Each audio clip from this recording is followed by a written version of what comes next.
Station 11 by Emily St. John Mandel. Part 8, The Prophet, Chapter 49. The truth was, the clarinet hated Shakespeare. She'd been a double major in college, theater and music, a sophomore the year the world changed, lit up by an obsession with 21st century experimental German theater. 20 years after the collapse, she loved the music of the symphony, loved being part of it, but found the symphony's insistence on performing Shakespeare insufferable. She tried to keep this opinion to herself, and occasionally succeeded. A year before she was seized by the prophet's men, the clarinet was sitting alone on the beach in Mackinac City. It was a cool morning, and a fog hung over the water. They'd passed through this place more times than she could count, but she never tired of it. She liked the way the Upper Peninsula disappeared on foggy days, a sense of infinite possibility in the way the bridge faded into cloud. She'd been thinking lately about writing her own play, seeing if she could convince Gill to stage a performance with the symphony actors. She wanted to write something modern, something that addressed this age in which they'd somehow landed. Survival might be insufficient, she told Dieter in late-night arguments, but on the other hand, so was Shakespeare.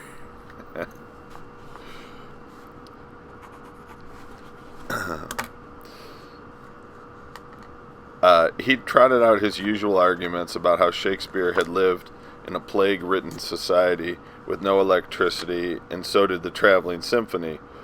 But look, she told him, the difference was that they'd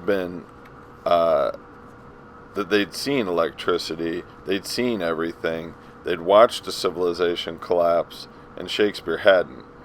In Shakespeare's time, the wonders of technology were still ahead, not behind them, and far less had been lost. If you think you can do better, he'd said, why don't you write a play and show it to Gill? I don't think I can do better, she told him. I'm not saying that. I'm just saying the repertoire's inadequate. Still, writing a play was an interesting idea. She began writing the first act on the shore the next morning, but never got past the first line of the opening monologue, which she'd envisioned as a letter. Dear friends, I find myself immeasurably weary, and I have gone to rest in the forest. She was distracted just then by a seagull descending near her feet. It pecked at something in the rocks, and this was when she heard Dieter approaching from the symphony encampment with 2 chip mugs of the substance that passed for coffee in the New World. What were you writing? He asked. A play, she said. She folded the paper. He smiled. Well, I look forward to reading it. She thought of the opening monologue often in the months that followed, weighing those first words like coins or pebbles turned over and over in a pocket, but she was unable to come up with the next sentence. The monologue remained a fragment stuffed deep in her backpack until the day, 11 months later, when the symphony unearthed it in the hours after the clarinet was seized by the prophet's men and wondered if they were looking at a suicide note. While they were reading it, she was waking up in a clearing from an unnatural sleep. She'd been dreaming of a room, a rehearsal space at college, an impression of laughter, someone had told a joke, and she had tried to hold on to this, clinging at these shreds, because it was obvious even before she was entirely awake that everything was wrong. She was lying on her side, in the forest. She felt poisoned. The ground was hard under her shoulder, and she was very cold. Her hands were tied behind her back, her ankles bound, and she was aware immediately that the symphony was nowhere near. A terrible absence. She'd been filling water containers with Jackson, and then she remembered a sound behind her, turning as a rag was pressed to her face, someone's hand on the back of her head. It was evening now. 6 men were crouched in a circle nearby, 2 armed with large guns, one with a standard bow and a quiver of arrows, and another with a strange metal crossbow, the 5th with a machete. The 6th had his back to her, and she couldn't see if he had a weapon. But we don't know what road they'll take, one of the gunmen said. Look at the map, the man who had his back to her replied. There's exactly one logical route to the Severn City airport from here. She recognized the prophet's voice. They could take Lewis Avenue once they reach Severn City. Looks like it's not much longer. We'll split up, the prophet said. 2 groups, 1 for each route, and we meet up at the airport road. I assume you have a plan, gentlemen. This was Sayid's voice somewhere near. Sayid! She wanted to speak with him, to ask where they were and what was happening, to tell him the symphony had searched for him and Dieter after they disappeared, but she was too nauseous to move. "We told you we're just trading the two of you for the bride," the gunman said, "and as long as no one attempts anything stupid, we'll take her, and then we'll be on our way." "I see," Sayid said. "You enjoy this line of work. Are you in it for the pension?" "What's a pension?" the one with the machete asked. He was very young. He looked about 15.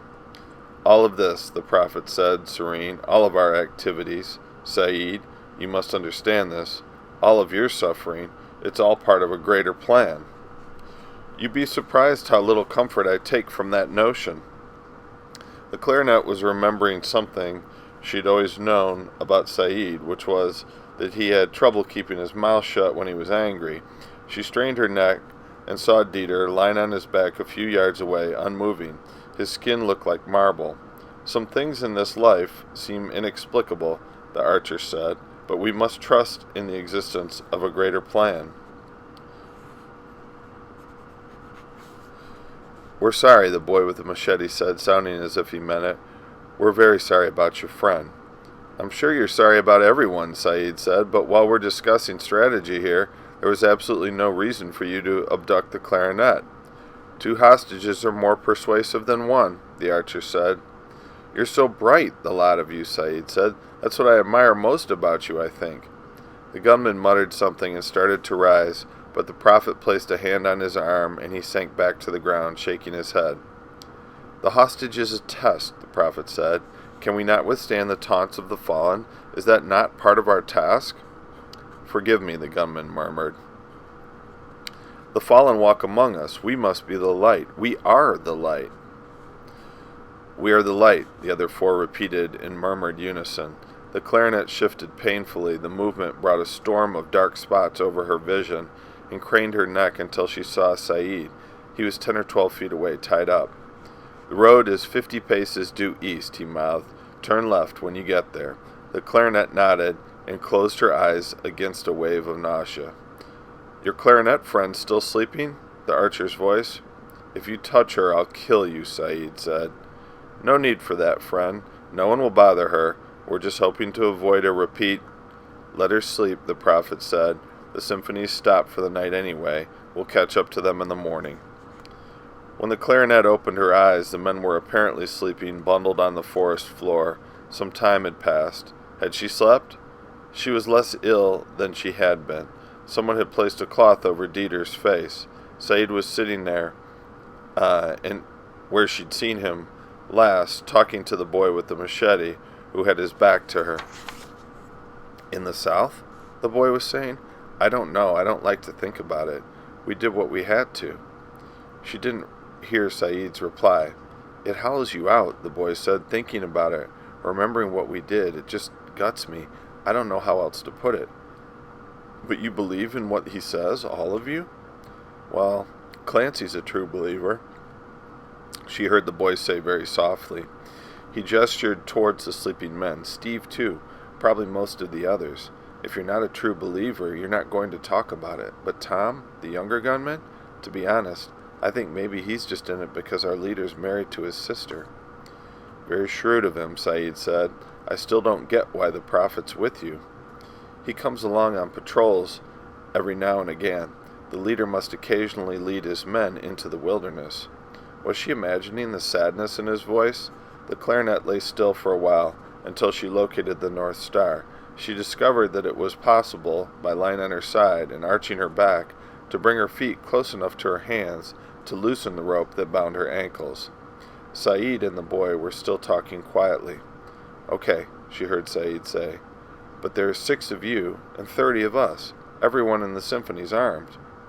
"You know how quiet we are," the boy sighed. "I'm not saying it's right," he said. "I know it's not right." "If you know it's not right, what choice do I have? You know how this time we live in, you know how it forces a person to do things." "That seems a strange statement," Sayid said, "coming from someone too young to remember any different." "I've read books, magazines, I even found a newspaper once. I know it all used to be different." But getting back to the subject at hand, there are still only 6 of you, and you didn't hear us come up behind you on the road, did you? This is our training. We move silently and we attack from behind. This is how we disarmed 10 towns and took their weapons for our leader before we reached St. Deborah by the water. This is how we took 2 of our leader's wives. And look, your friend, for example. The clarinet closed her eyes. We came up behind her in the forest and she heard nothing. We can pick you off one by one, the boy said. He sounded apologetic. I've been training since I was 5. You've got weapons, but you don't have our skills. If the symphony won't swap you for the girl, we can kill you one at a time from the safety of the forest until you give her back to us. The clarinet began to move again, frantically working the knot at her ankles. Sayid could see her, she realized, but he was keeping his gaze on the boy's face. A long time passed when she didn't listen to the conversation, concentrating on nothing but the rope. When her ankles were unbound, she struggled to her knees. But I'm not sure I quite follow, Sayid was saying. That part in your philosophy about being the light. How do you bring the light if you are the light? I wonder if you could just explain to me. The clarinet was one of the symphony's best hunters. She had survived alone in the forest for 3 years after the collapse, and now, even sick with whatever poison they'd used on her, even with her wrists bound behind her back, it was possible to turn and vanish noiselessly between the trees, away from the clearing, to make almost no sound at all as she stepped out onto the road. Running as night faded to gray dawn and the sun rose, walking and stumbling through the dragging hours, hallucinating now, dreaming of water, falling into the arms of the symphony's rear scouts in the morning as the sky darkened overhead, delivering her message. You must change the route, as they carried her back to the symphony, where the last tree blocking the road had just been sawed away. The first raindrops were falling as the conductor heard the message and ordered an immediate change of course. Scouts sent to find Kirsten and August, fishing somewhere along the road ahead, but unable to locate them in the storm, the symphony veering inland into a new route, a circuitous combination of back roads that would take them eventually to the Severn City airport, the clarinet slipping in and out of consciousness in the back of the first caravan, while Alexandra held a bottle of water to her lips.